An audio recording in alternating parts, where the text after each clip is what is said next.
Hello friends, today we will learn about bank final account. लेकिन bank का final अब तक हम जो अकाउंटिंग पढ़ते आए हैं उसमें हम profit and loss account, trading account, balance sheet ये पढ़ते आए हैं। लेकिन बैंक अकाउंट है जो रेगुलर अकाउंटिंग से थोड़ा अलग है। इसलिए हमें पहले बैंक क्या होता है ये समझना पड़ेगा। अगर हम मार्केट में गए तो कुछ लोगों को पैसे की जरूरत होती है और कुछ लोग ऐसे मिलते हैं तो उनके पास बहुत पैसा होता है, लेकिन जिनको जरूरत है वो उनको पता नहीं कि किसके पास पैसा है, और जिनके पास पैसा है उनको पता नहीं कि किसको पैसे की जरूरत है। तो उन दोनों को एक साथ लाने में कोई इंस्टीट्यूट की जरूरत होती है, और वो इंस्टीट्यूट है बैंक, जो दोनों का मीडिएटर बन के काम करती है। पहले हम बैंक का इतिहास जान लेते हैं। बैंक को meaning chest and bench respectively. यहाँ पे chest means a box or a casket where we put our valuable things. Chest means क्या है कि एक बॉक्स होता है जिसमें हम हमारे वैल्यूएबल थिंग्स रखते हैं। एंड बेंच क्या होता है कि जहाँ पे ट्रांजैक्शन होते हैं। Definition of bank according to the Banking Regulation Act 1949 defines banking company as any company which transacts the business of banking in India। जैसे पैसे पैसे की व्याख्या है कि जो पैसे का काम करता है उसे पैसा कहते हैं, उसी ही प्रकार बैंकिंग का काम जो कंपनी करती है उन्हें बैंकिंग कंपनी कहते हैं as per the Banking Regulation Act 1949। Another definition according to the section 5 subsection B defines banking as accepting for the purpose of lending or investment of deposits of money from the public to be payable on demand or otherwise and withdrawable by check, draft order or otherwise। Means bank लोगों से क्या करते हैं, पैसा लेते हैं और जिनको जरूरत है उनको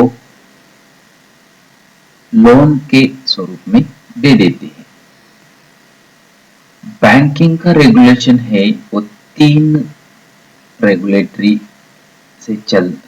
बॉडी से चलता है, और वो फंक्शनिंग जो है बैंक का वो बैंकिंग रेगुलेशन एक्ट 1949 के तहत चलता है।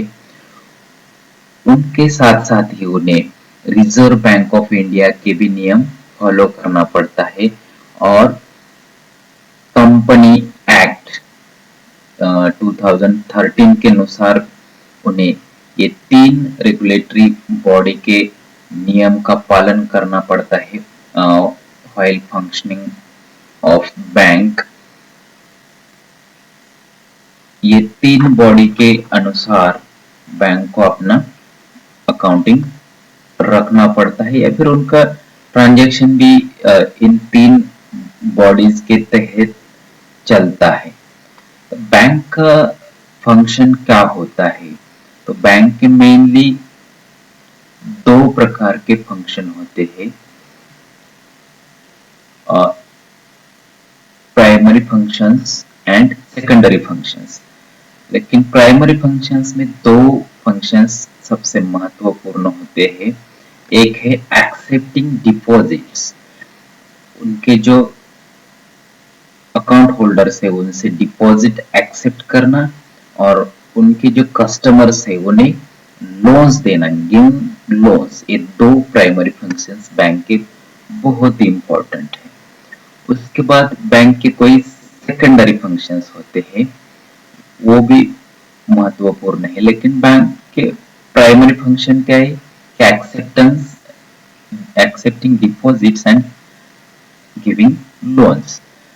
उसके साथ साथ ही बैंक और भी काम करती है, उसमें है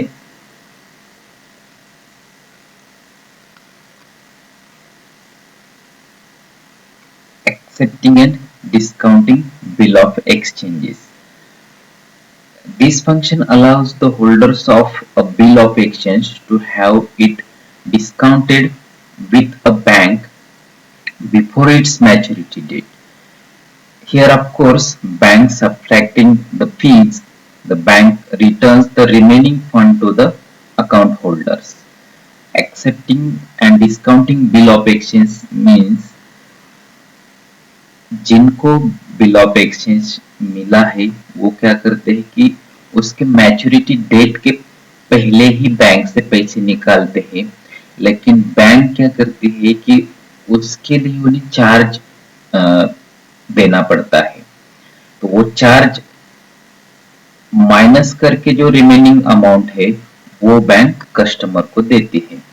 दूसरा फंक्शन है promissory notes, coupons, draft, railway receipt, warrants, certificate on and other instrument securities. Here, bank accepting all these instruments for pledge. Next function है granting and issuing of letter of credit. Granting and issuing of letter of credit. Here, a letter of credit is a way for importer to ensure they only pay for goods after the supplier has provided proof of shipment. It can also protect exporters in case the buyer doesn't pay for the goods. Next function is traveler's check. Traveler's checks are the type of payment issued by bank that allow travelers to carry and spend money safely while abroad. जब कोई आदमी विदेश जाता है तो उन्हें उनके साथ कैश ले जाने की जरूरत नहीं है। वहाँ क्या बैंक करते हैं कि उन्हें ट्रैवलर्स चेक इशू करते हैं और ये ट्रैवलर्स चेक वो विदेश में एज अ कैश काम करता है। नेक्स्ट secondary function है dealing in stocks, funds, shares, debentures and bonds. The bank facilitates the buying and selling of these securities on the secondary market, acting as a platform for stock trading. Next function है acting as an agent for any government authority. Here bank collects income tax, GST from public. So bank here work as a agent between government and the public. Then issuing bank guarantee. A bank guarantee acts as a backstop to ensure that financial obligations in a transaction will be fulfilled. Next function is managing, selling and realizing any property acquired for claim. These are the secondary functions of banks. Some legal provisions are very important for banking, accounting. So important legal provisions of the Banking Regulation Act 1949. No buying or selling of goods except non-banking assets. Bank buying and selling कर नहीं सकते। Bank का काम क्या है? लोगों से deposit accept करना और जिनको पैसे की जरूरत है उन्हें लोन देना, यही बैंक का प्राइमरी फंक्शन है। बैंक कोई गुड्स या स्टॉक्स खरीदी नहीं कर सकते एक्सेप्ट नॉन बैंकिंग एसेट्स। मैं आपको आगे बताऊंगा कि नॉन बैंकिंग एसेट्स क्या है। No trading buy or sell goods except bill of exchange. Bill of exchange bank कर सकते हैं क्योंकि उनको उसमें से कमीशन मिलता है। Can't hold shares in company except its own subsidiary. अगर बैंक की कोई सब्सिडरी कंपनी है, सिर्फ उसके ही शेयर्स बैंक ले सकते हैं। अदर कंपनी के शेयर्स खरीदी करने का अधिकार बैंक को नहीं होता। Maximum holding 30% of the paid up share capital of the another company or 30% of its own paid up share capital and reserves whichever is less. This is for subsidiary company.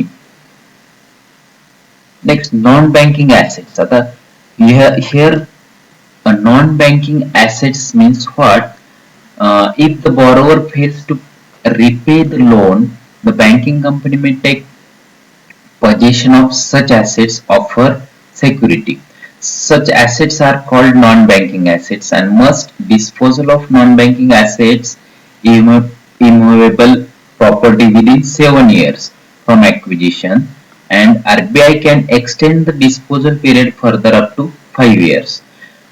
अगर कोई borrower ने अपना loan repay नहीं किया तो bank क्या करते हैं कि उन्होंने जो प्लेज के तौर पे जो प्रॉपर्टी रखी है उसे ले अपने ही कस्टडी में लेती है और उसे सेल करती है और उनसे मिले पैसे से उनका लोन रिकवर करती है।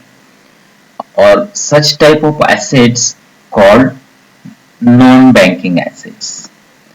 अगर लोन पेड नहीं किया तो जो उन्होंने प्लेज रखा था वो एसेट बैंक सेल कर सकती है और वो एसेट बैंक अपने कस्टडी में लेती है। उस टाइप के एसेट को नॉन बैंकिंग एसेट्स कहा जाता है। नेक्स्ट लीगल प्रोविजन है capital structure. According to section must not be less than 50% of its authorized capital and paid up capital must not be less than 50% of its subscribed capital. I will explain with the example. If authorized share capital is 80 lakh, then subscribed capital should be more than 40 lakh and paid up capital should be more than 20 lakh.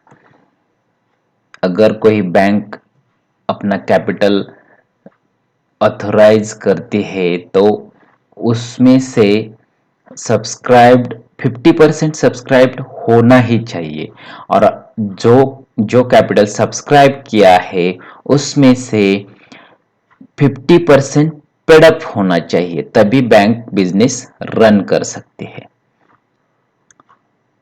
Then reserve fund according to section 70 an amount not less than 25% of annual profit should be transferred to reserve fund before declaration of dividend. Bank उनका जो profit calculate करते हैं उस profit, अगर bank को कोई profit हो जाता है उसमें से पहले उन्हें 25% रिजर्व फंड को ट्रांसफर करना पड़ेगा और उसके बाद ही जो प्रॉफिट बचा है वो डिविडेंड के तौर पे स्टेक होल्डर्स को देना पड़ेगा। देन है cash reserve. According to section 42 RBI Act 1934 scheduled bank should maintain with RBI an average daily balance of at least 3% of its total time and demand liabilities in India. जो schedule bank है RBI के दो list है bank के, उसमें जो schedule bank है और नॉन शेड्यूल बैंक है। शेड्यूल बैंक जो है उन्हें क्या करना पड़ता है कि उनके जो डेली ट्रांजैक्शन का डिपॉजिट का बैलेंस है उसमें से 3% क्या करना पड़ता है, आरबीआई में रखना पड़ता है। और जो ये जो रेशियो है उसे कैश रिजर्व रेशियो कहा जाता है। RBI can raise it up to 20%, 3% to 20% RBI क्या रख सकते हैं कैश रिजर्व रेशियो। और ये कैश रिजर्व रेशियो जो है उसकी जो अमाउंट आती है कैश रिजर्व रेशियो के अनुसार वो बैंक को रिजर्व बैंक में डिपॉजिट करनी पड़ती है। Then cash reserve section 18 RBI Act 1934 for non-scheduled bank should maintain with RBI or itself an average daily balance of at least 3% of its total time and demand liabilities in India. Non schedule bank जो है वो ये 3% amount खुद के पास भी रख सकते हैं या आरबीआई में भी रख सकते हैं।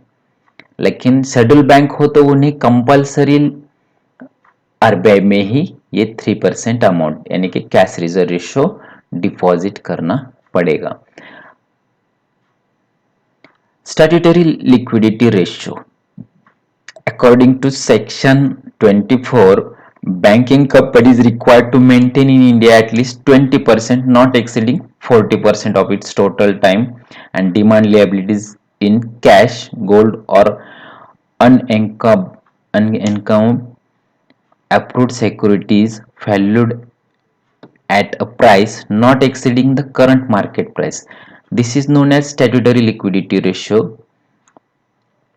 मीन्स बैंक को जो डेली ट्रांजैक्शन है, उनके जो डिपॉजिट अमाउंट है, उसमें से 25% अमाउंट खुद के पास रखनी पड़ती है।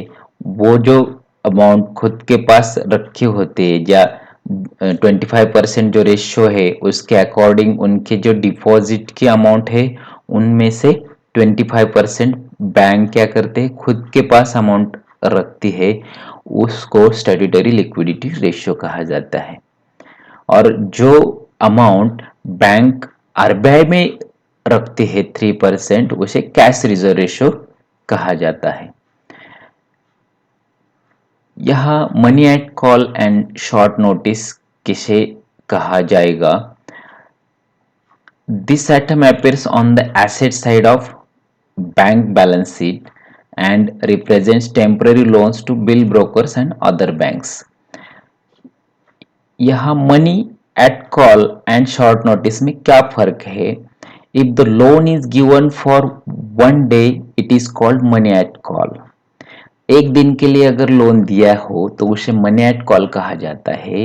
And if the loan cannot be called back on demand and will require at least a notice of 3 days for calling back, it is called money at short notice। अगर 3 दिन के पहले का नोटिस दे के पैसा रिटर्न लिया जाता है तो उसे मनी एट शॉर्ट नोटिस कहा जाता है।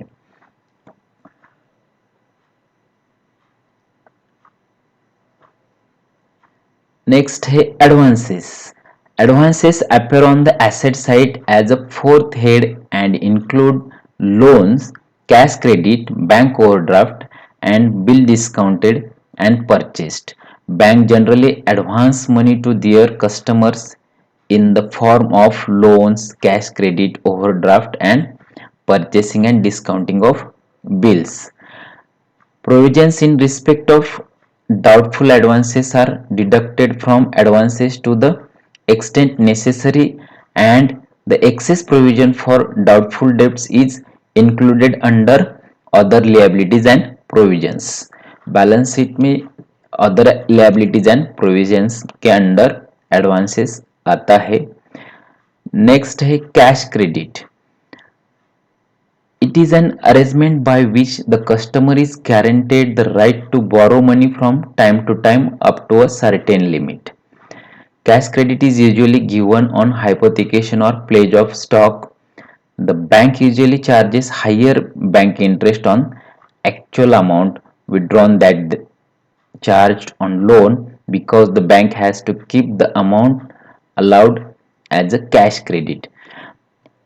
कैश क्रेडिट और लोन में क्या अंतर है? लोन में कस्टमर को पूरे ही अमाउंट पर इंटरेस्ट चार्ज किया जाता है। कैश क्रेडिट में क्या होता है, जो जितना अमाउंट कस्टमर यूज करेगा, उनको जो सैंक्शन हुआ है कैश क्रेडिट, उनमें से जितने अमाउंट वो यूज करेगा उन पर ही इंटरेस्ट देना पड़ता है। Then overdraft. This facility is available to customer who operates a current account with the bank. This facility is guaranteed to customers who have high goodwill and need for honest dealing। जिनका bank में current account होता है उनको उनके account में अगर पैसा भी नहीं है तो फिर भी उन्हें सम एक्सटेंट वो क्या कर सकते हैं कि बैंक से पैसा विड्रॉ कर सकते हैं। दिस फैसिलिटी को ओवरड्राफ्ट कहा जाता है। Then loan. Loan is advance for fixed amount to customers to be withdrawn in lump sum by him.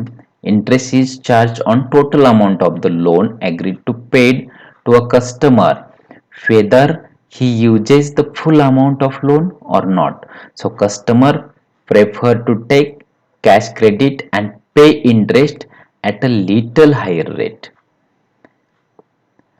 Then discounting of bills. Discounting of bills means making the payment of the bill before the maturity date of the bill. While making payment of the bill, the bank deducts the discount for the unexpired period for the amount of bill discounted.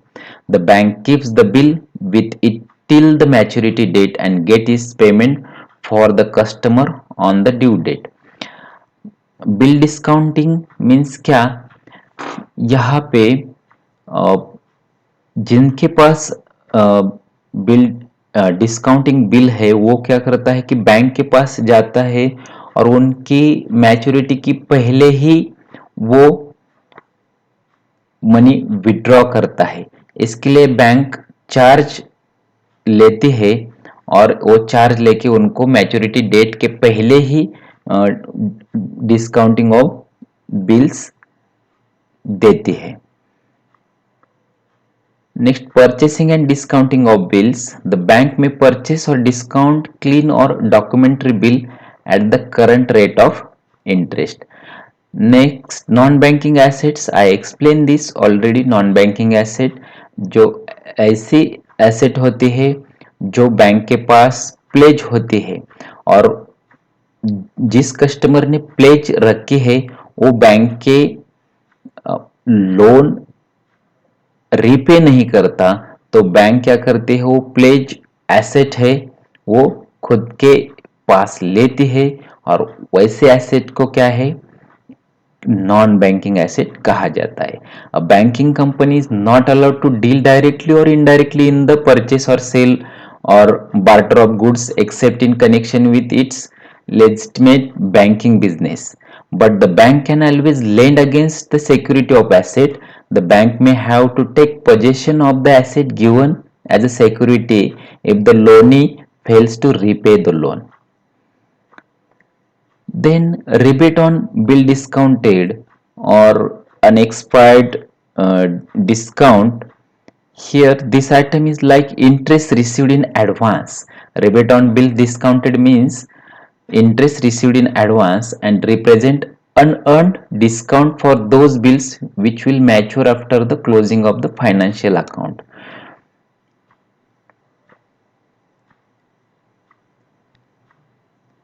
For entry for rebate on bill discounted account debit to discount earned, and next entry discount earned account debit to profit and loss account. Then bill discounted account debit to customer account to discount earned account, and next entry discount earned account debit to profit and loss account to rebate on bill discounted. If the date of bill is not given and month of maturity after close of year is given, then add 3 days of grace to calculate the